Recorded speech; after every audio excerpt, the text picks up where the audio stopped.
नमस्कार साथियों, आपका हमारे YouTube चैनल पर एक बार फिर से स्वागत है। और आज हम लेकर आए हैं पैरामीशियम का सेकंड पार्ट। हम फर्स्ट पार्ट पढ़ चुके हैं जिसमें हमने पढ़ा था क्लासिफिकेशन के बारे में, पैरामीशियम की ऑकरेंस के बारे में, और पैरामीशियम की हमने एक्सटर्नल एंड इंटरनल मॉर्फोलॉजी के बारे में हमने पढ़ा था, और पढ़ा था न्यूट्रिशन इन पैरामीशियम के बारे में। अगर आपने अभी तक फर्स्ट पार्ट नहीं देखा है तो आप जाकर देख सकते हैं, डिस्क्रिप्शन में लिंक आपको मिल जाएगा। आज है हमारा सेकंड पार्ट पैरामीशियम का, जिसमें हम पढ़ेंगे लोकोमोशन इन पैरामीशियम, किस टाइप से पैरामीशियम में लोकोमोशन होता है, और पढ़ेंगे हम रिप्रोडक्शन के बारे में कि किस टाइप का पैरामीशियम में रिप्रोडक्शन होता है। तो आज का टॉपिक स्टार्ट करते हैं। और टॉपिक स्टार्ट करने से पहले अगर आपने अभी तक चैनल को सब्सक्राइब नहीं किया है तो चैनल को सब्सक्राइब कर लें, बेल आइकन प्रेस कर दें जिससे आपके पास वीडियो का नोटिफिकेशन टाइम से आ जाए। तो टॉपिक स्टार्ट करते हैं। आज का हमारा सबसे पहला और मेन हेडिंग है लोकोमोशन इन पैरामीशियम। तो देखेंगे किस टाइप से पैरामीशियम में गति होती है, किस टाइप के लोकोमोटरी ऑर्गन होते हैं। पैरामीशियम की बॉडी के स्लीपर शेप्ड होने के कारण पैरामीशियम वाटर में आसानी से स्विंग करता है। तो पैरामीशियम की बॉडी होती है वो स्लीपर शेप्ड होती है, घरा रेखित होती है, जैसे आप देख सकते हैं इस टाइप से। इसी के कारण पैरामीशियम वाटर पे इजीली क्या करता है, स्विंग करता है। इसकी लोकोमोशन की प्रोसेस 2 टाइप की होती है। तो देखेंगे कितने टाइप से इनमें लोकोमोशन होती है। नंबर 1 है हमारी सीलियरली बीट, जो सीलिया के द्वारा होती है, और नंबर 2 है मेटाबॉलिक मूवमेंट। इन दोनों के बारे में हम एक्सप्लेन करेंगे। तो सबसे पहला हेडिंग है हमारा सीलियरली बीट, इसे ही हम हेडिंग बना लेते हैं। तो देखते हैं किस टाइप से सीलियरली बीट या सीलियरली मूवमेंट होती है पैरामीशियम के केस में। पैरामीशियम में पाए जाने वाले सीलिया लोकोमोटरी ऑर्गन होते हैं। तो पैरामीशियम की बॉडी पर सीलिया प्रेजेंट होते हैं, वो क्या होते हैं, लोकोमोटरी ऑर्गन होते हैं, जिसकी हेल्प से जो पैरामीशियम है वाटर में इजीली स्विंग करता है, मूवमेंट करता है। इसके द्वारा ये वाटर में स्विंग करता है। सीलिया की मूवमेंट की हेल्प से ये किसी भी डायरेक्शन में स्विंग कर सकता है। जो पैरामीशियम है सीलिया की हेल्प से वाटर की किसी भी जोन में इजीली क्या करता है, स्विंग करता है। तो किसी भी डायरेक्शन में वो स्विंग कर सकता है या मूवमेंट कर सकता है। लोकोमोशन के टाइम प्रत्येक सीलिया पेंडुलम की भांति दोलन करता है। जो पैरामीशियम की बॉडी पर प्रेजेंट सीलिया होते हैं, जब पैरामीशियम मूवमेंट करता है तो उसके सीलिया पेंडुलम एक लोलक की भांति क्या करते हैं, मूवमेंट करते हैं इस टाइप से। वो देखेंगे हम आगे। तथा इनके दोलन में फॉलोइंग स्ट्रोक होते हैं। जब ये पेंडुलम की भांति क्या करता है, मूवमेंट करता है, तो 2 टाइप के क्या होते हैं, स्ट्रोक होते हैं। नंबर ए है हमारा इफेक्टिव स्ट्रोक, और नंबर बी है रिकवरी स्ट्रोक। तो देखते हैं किस टाइप के ये स्ट्रोक होते हैं। इफेक्टिव स्ट्रोक अथवा पीछे की ओर होने वाले प्रबल आघात के टाइम प्रत्येक सीलिया कुछ झुका हुआ प्रतीत होता है। जब इफेक्टिव स्ट्रोक होता है तो जो सीलिया है वो पीछे की ओर क्या करते हैं, मूवमेंट करते हैं, और जो पैरामीशियम है वो आगे की तरफ क्या कर जाता है, मूव कर जाता है। जैसे आप देखेंगे इस टाइप से पैरामीशियम आगे की तरफ मूव करता है, और जो सीलिया है वो पीछे की तरफ क्या करते हैं, मूवमेंट करते हैं। इसे क्या कहते हैं, इफेक्टिव स्ट्रोक कहते हैं। जैसे नंबर 1 पोजीशन पर था सीलिया, जब इफेक्टिव स्ट्रोक चालू हुआ तो 1 2 3 4 5 यहाँ पर आगे क्या होता है, ये रुक जाता है। इसे क्या कहते हैं, इफेक्टिव स्ट्रोक कहते हैं। जैसे एग्जांपल में आप समझ सकते हैं कि जब एक ह्यूमन वाटर में स्विंग करता है तो अपने हाथों को पीछे की तरफ लेके जाता है, तो वही क्या है, इफेक्टिव स्ट्रोक है। और जैसे ही दोबारा से अपने हाथ फर्स्ट पोजीशन पर लाता है उसे क्या कहते हैं, रिकवरी स्ट्रोक कहते हैं। तो देखते हैं अब बी रिकवरी स्ट्रोक। ये इफेक्टिव स्ट्रोक के जस्ट बाद होने वाली प्रोसेस है। जैसे ही इफेक्टिव स्ट्रोक क्या होता है, फिनिश होता है, वैसे ही रिकवरी स्ट्रोक क्या होता है, स्टार्ट हो जाता है। और जो सीलिया है फिर से पहली वाली पोजीशन पर, फर्स्ट वाली पोजीशन पर आ जाते हैं। यहाँ पर आप देख सकते हैं जो सीलिया था वो पहले की पोजीशन पर था, अब यहाँ की पहले की पोजीशन के बाद फिर से अपनी फर्स्ट पोजीशन पर आ जाता है। इसमें सीलिया पुनः पहले की पोजीशन में आ जाते हैं, और जो सीलिया होते हैं फिर से पहले की पोजीशन में आ जाते हैं। आगे देखते हैं, इसकी बॉडी के सभी सीलिया एक साथ मूवमेंट नहीं करते हैं और जो पैरामीशियम की बॉडी पर प्रेजेंट सीलिया होते हैं वो एक साथ मूवमेंट नहीं करते हैं, वो एक वेव लाइक मूवमेंट करते हैं। जैसे आप देख सकते हैं इस टाइप से वेव लाइक क्या करते हैं, मोशन करते हैं। आगे देखते हैं, ये एक वेव लाइक मोशन करते हैं जिसे अनुक्रमिक लय या मेटाक्रोनल रिदम कहते हैं। जो वेव लाइक मोशन है उसे एक लॉन्गिट्यूडनल रॉ के सीलिया आगे से पीछे मूवमेंट करते हैं और जो एक लॉन्गिट्यूडनल रॉ पर जो प्रेजेंट सीलिया होते हैं वो आगे से पीछे की तरफ क्या करते हैं, मूवमेंट करते हैं, जिससे जो पैरामीशियम है वो आगे की तरफ क्या होता है, पुश हो जाता है। लाइन में प्रेजेंट सीलिया अपने से पीछे प्रेजेंट सीलिया से पहले मूवमेंट करता है और जो लाइन में प्रेजेंट सीलिया होते हैं उनमें जो सबसे पहले सीलिया होता है उसमें मूवमेंट होता है, फिर उसके बाद मूवमेंट सीलिया में होता है। आगे देखते हैं, पैरामीशियम आगे की ओर मूव होते टाइम मेटाक्रोनल रिदम उसके पोस्टीरियर साइड से एंटीरियर साइड की ओर चलती है। जब पैरामीशियम आगे की तरफ मूव करता है तो जो मेटाक्रोनल रिदम है, अनुक्रमिक लय है, वो उसके पोस्टीरियर एंड से एंटीरियर एंड की तरफ चलती है। पोस्टीरियर एंड उस साइड होता है जिस साइड जो सीलिया लार्ज होकर कॉर्डल टफ की फॉर्मेशन करते हैं। यहाँ पर हमारा रिकवरी स्ट्रोक कंप्लीट हुआ। अब हम देखते हैं नेक्स्ट। अब है हमारा हेडिंग मोड ऑफ स्विंग। तो देखते हैं किस टाइप से स्विंग करता है पैरामीशियम। मूवमेंट करते टाइम ये एक सीधे वे से नहीं चलता, या बल्कि टेढ़ा मेढ़ा क्या बनाता है, रास्ता बनाता है, जैसे आप देख सकते हैं, बल्कि राइफल की bullet line left side helix करता हुआ चलता है और अपनी ही एक्सिस पर क्या करता है, हेलिक्स रोटेशन करता है। इस टाइप से घूमता चलता है, इस टाइप से। देखते हैं आगे। इस टाइप के मूवमेंट के दो कारण होते हैं। तो देखते हैं इस टाइप की जो मूवमेंट है, हेलिकल मूवमेंट है, उसके दो कारण हैं। तो देखते हैं कौन कौन से हैं। नंबर फर्स्ट है हमारा, इसके बॉडी के सीलिया एंटीरियर साइड से पोस्टीरियर साइड की ओर फ्लो ना करके कुछ राइट साइड तिरछे मूवमेंट करते हैं। हमने पढ़ा था कि जो मेटाक्रोनल रिदम थी, अनुक्रमिक लय थी, वो पोस्टीरियर साइड से एंटीरियर साइड की तरफ क्या होती है, मूवमेंट होती है। जब पैरामीशियम आगे की तरफ क्या करता है, मूवमेंट करता है।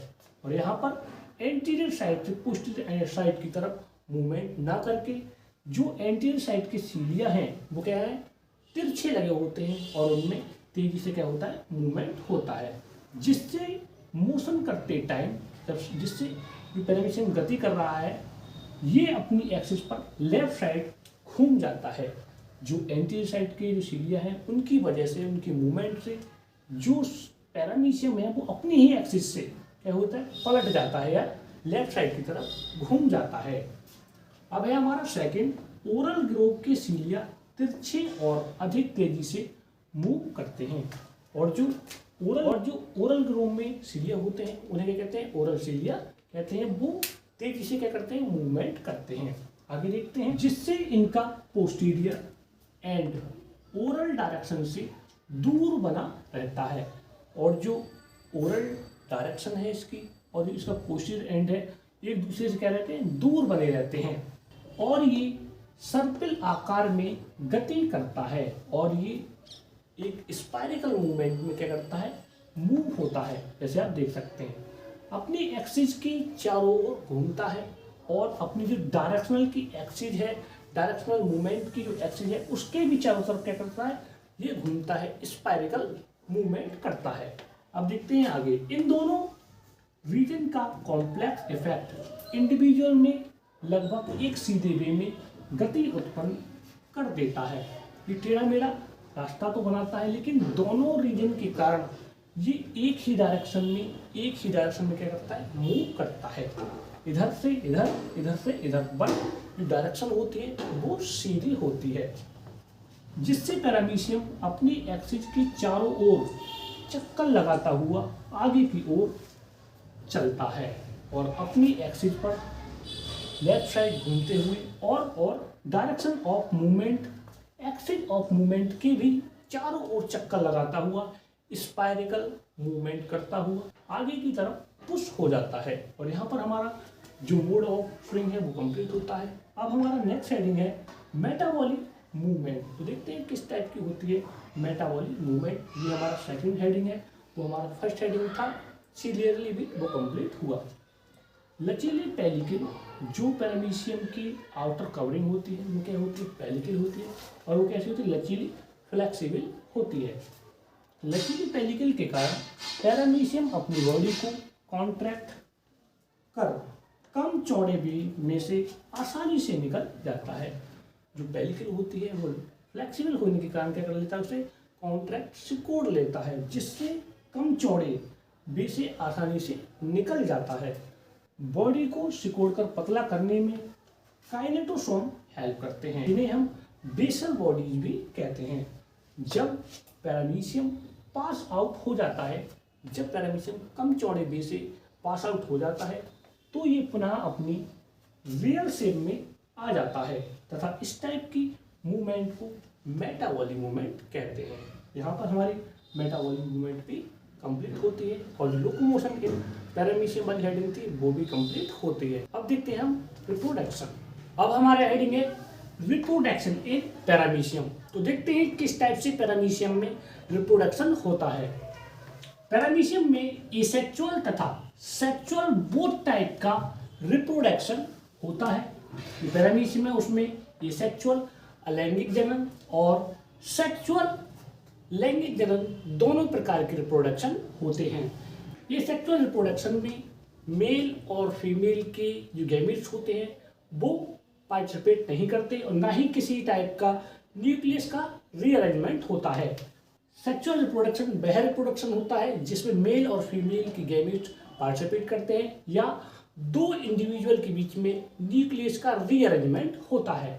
आगे देखते हैं एसेक्सुअल रिप्रोडक्शन बाइनरी फिशन के द्वारा होता है। और जो पैरामीशियम है उसमें जो एसेक्सुअल अलैंगिक जनन है वो बाइनरी फिशन द्विखंडन के द्वारा होता है, जिसमें एक पैरामीशियम की बॉडी से दो पैरामीशियम की फॉर्मेशन होती है। तथा सेक्सुअल रिप्रोडक्शन कंजुगेशन के द्वारा होता है और जो लैंगिक जनन है सेक्सुअल रिप्रोडक्शन है वो कंजुगेशन संयुग्मन के द्वारा होता है, जिसमें दो पैरामीशियम आपस में ऐड हो जाते हैं और उनके न्यूक्लियस का क्या होता है, रीअरेंजमेंट होता है। आगे देखते हैं इसके अलावा एंडोमिक्सी, ऑटोगैमी एंड साइटोगैमी ईटीसी द्वारा न्यूक्लियस रीअरेंजमेंट करके पैरामीशियम अपनी संख्या में ग्रोथ करते हैं। तो देखेंगे सबसे पहले number 1 heading asexual reproduction binary fission, अलैंगिक जनन द्विखंडन। तो देखते हैं किस टाइप से पैरामीशियम में एसेक्सुअल रिप्रोडक्शन बाइनरी फिशन होता है। पैरामीशियम में जनरली टेम्परेचर व फूड की फेवरेबल कंडीशन में ट्रांसफर बाइनरी फिशन द्वारा एसेक्सुअल रिप्रोडक्शन होता है। जब ट्रांसफर बाइनरी फिशन या द्विखंडन होता है जब पैरामीशियम में टेम्परेचर और फूड की क्या होती हैं, फेवरेबल कंडीशन होती हैं। अब देखते हैं आगे इसके अंतर्गत जब बाइनरी फिशन होता है उसके अंतर्गत पैरामीशियम की बॉडी ट्रांसफर एक्सिस से क्षैतिज एक्सिस से राइट एंगल बनाते हुए डिवाइड हो जाती है या जाता है।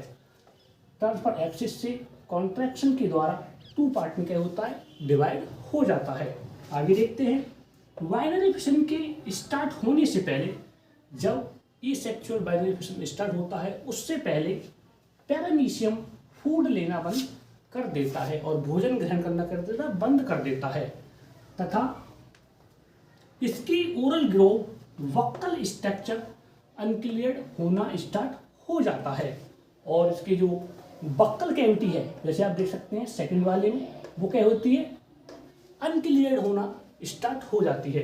आगे देखते हैं इसी टाइम माइक्रोन्यूक्लियस में माइटोसिस डिवीजन स्टार्ट हो जाता है और जो छोटा वाला माइक्रोन्यूक्लियस है उसमें माइटोटिक समसूत्री विभाजन स्टार्ट हो जाता है और न्यूक्लियस बॉल एक्सटेंड नहीं होती और इसकी जो न्यूक्लियस बॉल है वो विलुप्त नहीं होती है। आगे देखते हैं, पहले इसमें कुछ ग्रोथ होती है जब माइक्रोन्यूक्लियस में माइटोटिक डिवीजन स्टार्ट हो जाता है, समसूत्री विभाजन स्टार्ट हो जाता है, तो इसकी कुछ ग्रोथ होने लगती है। जैसे आप देख सकते हैं यहाँ पर माइक्रो न्यूक्लियस और यहाँ पर क्या है, डिवीजन स्टार्ट हो जाता है और इसकी कुछ ग्रोथ होने लगती है। आगे देखते हैं, फिर इसके क्रोमोसोम जो न्यूक्लियस में होते हैं उनके नंबर अलग अलग, जो पैरामीशियम की स्पीशीज होती हैं उनमें अलग अलग होते हैं। Number species to species different 36 से 150 तक होते हैं, अलग अलग डिफरेंट स्पीशीज में वो शो होने लगते हैं। जो क्रोमोसोम है वो दिखाई देने लगते हैं। एवरी क्रोमोसोम मिडिल से डिवाइड होकर 2 क्रोमोटिड्स बनाता है जिनमें डिवीजन होता है, और जो क्रोमोसोम दिखाई देने लगते हैं फिर उनमें क्या होता है, डिवीजन होता है, और जो क्रोमोसोम है 2 पार्ट में डिवाइड हो जाते हैं। उन्हें क्या कहते हैं, क्रोमोटिड्स कहते हैं। ये प्रोफेज स्टेज है, जब क्रोमोसोम 2 पार्ट में डिवाइड हो जाते हैं तो वो माइटोसिस की प्रोफेज स्टेज है। अब पेयर क्रोमोटिड्स न्यूक्लियस फिलामेंट पर एडजस्ट हो जाते हैं, और जो एक क्रोमोसोम 2 पार्ट में डिवाइड हुआ है वो न्यूक्लियस के फिलामेंट पर क्या है, एडजस्ट हो जाते हैं, प्रेजेंट हो जाते हैं। इस स्टेज को क्या कहते हैं, मेटाफेज कहते हैं, जहां पर क्रोमोसोम क्लियर दिखाई देते हैं। आगे देखते हैं, ये मेटाफेज स्टेज है। इसके पश्चात क्रोमोटिड्स का अरेंजमेंट होता है, और जो फिलामेंट पर क्रोमोटिड्स लगे होते हैं उनका पृथक्कीकरण हो जाता है। आगे देखते हैं, और माइक्रोन्यूक्लियस की लेंथ में ग्रोथ होती है, जैसे आप देख पा रहे हैं थर्ड में, और जो माइक्रोन्यूक्लियस था उसकी लेंथ में क्या होती है, ग्रोथ हो जाती है, वो बड़ा हो जाता है। आगे देखते हैं, ये एनाफेज स्टेज है, और ये एनाफेज स्टेज में करता है, शो करता है। आगे देखते हैं, था न्यूक्लियस डिवाइड होकर 2 डॉटर न्यूक्लियस की फॉर्मेशन करता है, और ये जो माइक्रोन्यूक्लियस होता है वो डिवाइड होकर 2 माइक्रोन्यूक्लियस की करता है, फॉर्मेशन करता है। आगे देखते हैं, साथ ही साथ मैक्रोन्यूक्लियस लेंथ ग्रो करता है और मिडिल कंट्रैक्शन द्वारा डिवाइड हो जाता है, और इसी के साथ जो मैक्रोन्यूक्लियस होता है वो भी डिवाइड करता है, और वो भी 2 पार्ट में क्या होता है, डिवाइड हो जाता है। अब देखते हैं आगे, अब दोनों ओरल ग्रो बनने लगती हैं। जब न्यूक्लियस कंप्लीटली डिवाइड हो जाता है तो जो न्यू पार्ट बन रहा है उसमें 2 ओरल ग्रो की फॉर्मेशन होना स्टार्ट हो जाती है। पहले हमने देखा कि जो ओरल ग्रो है वो डिजेनरेट हो जाती है, और फिर से 2 पार्ट में जनरेट होना स्टार्ट हो जाती है। दोनों कॉन्ट्रैक्टाइल वैक्यूल में से एक पोस्टीरियर पार्ट में तथा दूसरी एंटीरियर पार्ट में ज्यों की त्यों बनी रहती हैं, और जो कॉन्ट्रैक्टाइल वैक्यूल होती हैं वो एंटीरियर साइड और पोस्टीरियर साइड ज्यों की त्यों बनी रहती हैं, तथा बाद में एक और न्यू कॉन्ट्रैक्टाइल वैक्यूल बन जाती है, और जो न्यू पार्ट बन रहा है उसमें एक और न्यू कॉन्ट्रैक्टाइल वैक्यूल की फॉर्मेशन होना स्टार्ट हो जाता है। अब 2 न्यू बक्कल स्ट्रक्चर भी शो होने लगते हैं, जैसे आप देख पा रहे हैं न्यू पार्ट में 2 बक्कल कैविटी या ओरल ग्रो बनकर तैयार हो जाती हैं और दिखाई देने लगती हैं। अब देखते हैं आगे, इसी बीच बॉडी के मिडिल में एक ट्रांसफर फरो बननी स्टार्ट हो जाती है, और बॉडी के मिडिल में कॉन्ट्रैक्शन होने लगता है, और बीच में एक फरो बनना स्टार्ट हो जाती है, जैसे आप देख पा रहे हैं। अब देखते हैं आगे, ये फरो धीरे धीरे डीप हो जाती है, और जो कॉन्ट्रैक्शन फरो है वो क्या है, डीप हो जाती है और सेल को 2 पार्ट में डिवाइड कर देती है, और लास्ट में साइटोप्लाज्म कंप्लीटली डिवाइड हो जाता है, और 2 डॉटर पैरामीशियम की फॉर्मेशन होती है, और एक सेल से 2 डॉटर पैरामीशियम की क्या होती है, फॉर्मेशन होती है। पेरेंट्स पैरामीशियम से बनने वाले पैरामीशियम, जो पेरेंट्स सेल है या पैरामीशियम है, उससे बनने वाले जो डॉटर पैरामीशियम है उन्हें प्रोटर तथा ऑफिस कहते हैं। पोस्टीरियर पार्ट से बनने वाले पैरामीशियम को प्रोटर और तथा एंटीरियर पार्ट से बनने वाले डॉटर पैरामीशियम को ऑफिस कहते हैं। यहाँ पर हमारा जो बाइनरी फिशन है वो कंप्लीट होता है। अब देखेंगे हम सेक्सुअल रिप्रोडक्शन इन पैरामीशियम। अब हमारा हेडिंग है number 2, sexual reproduction by conjugation. तो देखेंगे किस टाइप से पैरामीशियम में सेक्सुअल रिप्रोडक्शन लैंगिक जनन होता है कंजुगेशन के द्वारा। तो देखते हैं, पैरामीशियम की सेक्सुअल रिप्रोडक्शन को कंजुगेशन कहते हैं। तो पैरामीशियम में लैंगिक जनन होता है उसे क्या कहते हैं, कंजुगेशन कहते हैं या संयुग्म युग्मन कहते हैं। तो देखते हैं आगे, इसमें एक ही स्पीशीज के किंतु अलग अलग इंडिविजुअल के बीच न्यूक्लियस का एक्सचेंज होता है। जो कंजुगेशन का मेथड होता है उसमें दो इंडिविजुअल के बीच न्यूक्लियस का एक्सचेंज या आदान प्रदान होता है। पैरामीशियम में कई जनरेशन तक बाइनरी फिशन द्वारा रिप्रोडक्शन होते रहने के बाद एक ऐसी कंडीशन आती है जिसमें कंजुगेशन मेथड द्वारा रिप्रोडक्शन होता है, जो सेक्सुअल रिप्रोडक्शन होता है। हमने पढ़ा था बाइनरी फिशन किस टाइप का होता है, ये सेक्सुअल रिप्रोडक्शन होता है। अब देखते हैं आगे, देखते हैं कंजुगेशन के लिए तैयार पैरामीशियम को कंजुगेंट्स कहते हैं। जो कंजुगेशन के मेथड के लिए तैयार होते हैं उन्हें क्या कहते हैं, कंजुगेंट्स कहते हैं।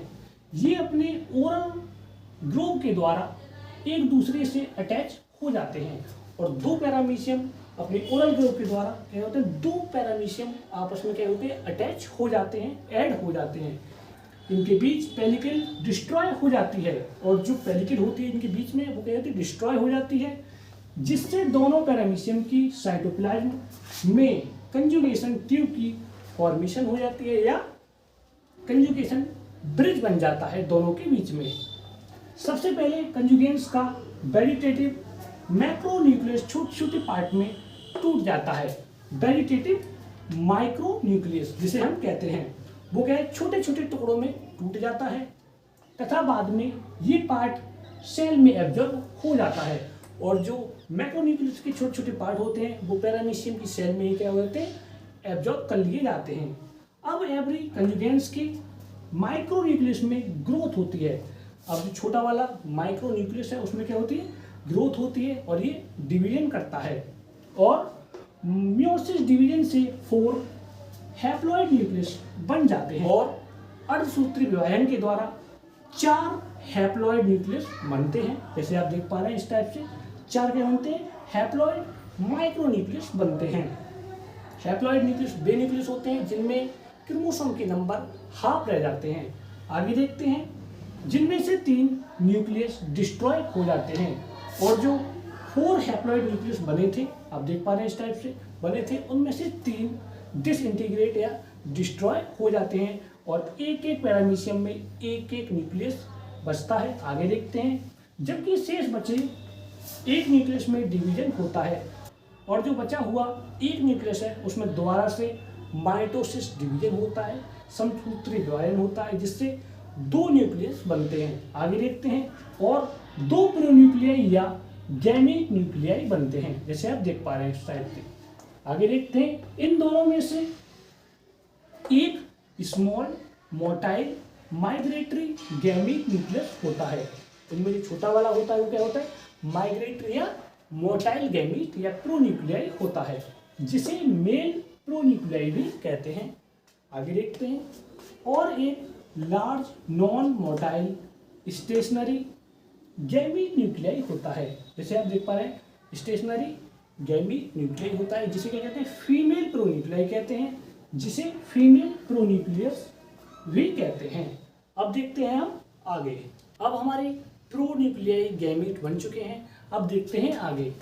इसके पश्चात एवरी कंजुगेंट्स का मोटाइल न्यूक्लियस प्रोटोप्लाज्म से कंजुगेशन ट्यूब से होकर साथी कंजुगेंट्स के अंदर पहुंच जाता है और जो हमारा माइग्रेटरी या मोटाइल न्यूक्लियस होता है वो साथी कंजुगेंट्स में क्या होता है, मूव हो जाता है कंजुगेशन ट्यूब के द्वारा। आगे देखते हैं, तथा नॉन मोटाइल फीमेल प्रोन्यूक्लियाई से फ्यूज होकर डिप्लॉय जाइगोट की फॉर्मेशन करता है और जो मोटाइल हमारा न्यूक्लियस है वो नॉन मोटाइल फीमेल प्रोन्यूक्लियाई से क्या करता है, फ्यूज कर लेता है और डिप्लॉय जाइगोट न्यूक्लियस की फॉर्मेशन करता है। आगे देखते हैं, जिसे सिंकैरियन तथा फ्यूज होने की प्रोसेस को एम्फीमिक्सी कहते हैं। और जो जाइगोट न्यूक्लियस बनता है उसे सिंकैरियन तथा फ्यूज होने की प्रोसेस को एम्फीमिक्सी कहते हैं। आगे देखते हैं, जुड़े हुए दोनों पैरामीशियम लगभग 12 से 48 घंटे के बाद एक दूसरे से अलग हो जाते हैं। और जो दोनों कंजुगेंट्स हैं वो एक दूसरे से क्या होते हैं, अलग हो जाते हैं 12 से 48 घंटे के बाद। और अब इन कंजुगेंट को एक्स कंजुगेंट्स कहते हैं। एवरी एक्स कंजुगेंट्स जाइगोट न्यूक्लियस में फास्टली 3 डिवीजन होते हैं। जब कंजुगेंट्स एक दूसरे से अलग हो जाते हैं तो उन्हें एक्स कंजुगेंट्स कहते हैं और उनके अंदर जाइगोट न्यूक्लियस होता है। फिर जाइगोट न्यूक्लियस में 3 डिवीजन होते हैं। सबसे पहले एक न्यूक्लियस से 2 न्यूक्लियस बनते हैं और 2 न्यूक्लियस से 4 न्यूक्लियस बनते हैं और 4 न्यूक्लियस से 8 न्यूक्लियस बनते हैं। अब देखते हैं आगे, जिससे दोनों में 8 न्यूक्लियस की फॉर्मेशन होती है। जैसे आप देख पा रहे हैं इस टाइप से 8 न्यूक्लियस बन जाते हैं, जिसमें से 4 मैक्रोन्यूक्लियस बनते हैं तथा 4 माइक्रोन्यूक्लियस होते हैं और जो 4 होते हैं वो छोटे वाले न्यूक्लियस होते हैं। 3 माइक्रोन्यूक्लियस अनक्लियर्ड हो जाते हैं और जो 4 माइक्रोन्यूक्लियस होते हैं उनमें से 3 क्या हो जाते हैं, डिसइंटीग्रेट या डिस्ट्रॉय हो जाते हैं, अनक्लियर्ड हो जाते हैं। जबकि शेष बचा माइक्रोन्यूक्लियस एक्स कंजुगेंट्स के साथ बाइनरी फिशन द्वारा 2 डॉटर पैरामीशियम में डिवाइड हो जाता है। और जो कंजुगेंट्स होता है फिर उसमें क्या होता है, बाइनरी फिशन होता है। 4 मैक्रोन्यूक्लियस होते हैं और जो 1 माइक्रोन्यूक्लियस होता है उसमें क्या होता है, डिवीजन होता है और 2 पार्ट में डिवाइड हो जाता है एक पैरामीशियम कंजुगेंट्स। अब एक कंजुगेंट से 2 डॉटर सेल्स बनती हैं, जिनमें से 2 मैक्रोन्यूक्लियस होते हैं और 1 माइक्रोन्यूक्लियस होता है। अब देखते हैं आगे, जिनमें से एवरी डॉटर पैरामीशियम में 2 macro and 1 micro nucleus present होता है। जैसे आप देख पा रहे हैं इस टाइप से 2 मैक्रोन्यूक्लियस और 1 माइक्रोन्यूक्लियस क्या होता है, प्रेजेंट होता है। इसके पश्चात डॉटर पैरामीशियम डिवीजन होने के साथ माइक्रोन्यूक्लियस फिर डिवाइड होता है।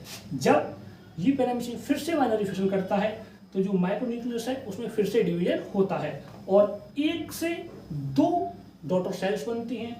1 से कितनी बनती है, 2 बनती हैं और 1 कंजुगेंट से 4 डॉटर पैरामीशियम बनते हैं। आगे देखते हैं, जिसके फलस्वरूप 2 पैरामीशियम बनते हैं, जिनमें से एवरी पैरामीशियम में 1 मैक्रो 1 माइक्रो न्यूक्लियस प्रेजेंट होते हैं और जो लास्ट में जो सेल्स बनते हैं उनमें 1 माइक्रो और 1 मैक्रो न्यूक्लियस प्रेजेंट होता है। इस टाइप से एक कंजुगेंट से लास्ट में 4 पैरामीशियम बनते हैं और कंजुगेशन की मेथड के द्वारा जो एक पैरामीशियम है उससे लास्ट में 4 पैरामीशियम की क्या होती है, फॉर्मेशन होती है। और यहाँ पर हमारा सेक्सुअल रिप्रोडक्शन भी कंप्लीट होता है और हमारा क्वेश्चन भी कंप्लीट होता है। आई होप क्वेश्चन आपको समझ आया होगा। अगर समझ आया है तो वीडियो लाइक करके जाएं। अगर आप बीएससी फर्स्ट ईयर वाले स्टूडेंट हैं, अगर आप और टॉपिक चाहते हैं तो हमें कमेंट करके बताएं और ज़्यादा से ज़्यादा वीडियो को शेयर करें। अगर अभी तक चैनल को सब्सक्राइब नहीं किया है तो चैनल को सब्सक्राइब कर लें, बेल आइकन प्रेस कर दें, जिससे आपके पास वीडियो का नोटिफिकेशन आ जाए।